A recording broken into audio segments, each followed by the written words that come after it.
The overall goal of this procedure is to isolate two discrete populations of multipotent perivascular precursor cells from human cardiac tissue.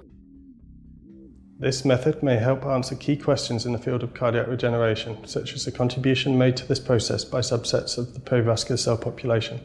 The main advantages of this technique are that it results in populations of progenitor cells of reduced heterogeneity and improved viability over selective matrix adhesion techniques. This technique may have implications in the therapy of ischemic heart disease because perivascular stem cell subtypes have been shown to have cardiomyogenic potential.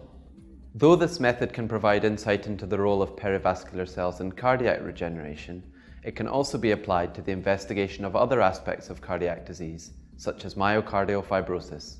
Generally, individuals new to this method will struggle because of variable cell use as a result of tissue freshness.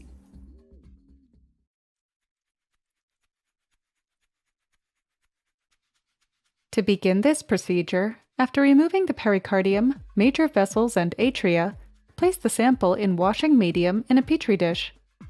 Next, cut the ventricular myocardium into small pieces of approximately 1 cubic millimeter and process them immediately to obtain the highest cell yield.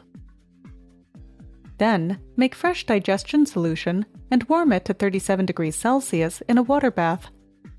After that, filter the suspended tissue pieces through a 100 micron strainer and wash them twice with PBS. Transfer the tissue pieces to a sterile 30 milliliter container with a tightly sealed lid. Add the digestion solution and place the container within a sealed plastic bag in a 37 degrees Celsius shaking water bath set to 120 RPM.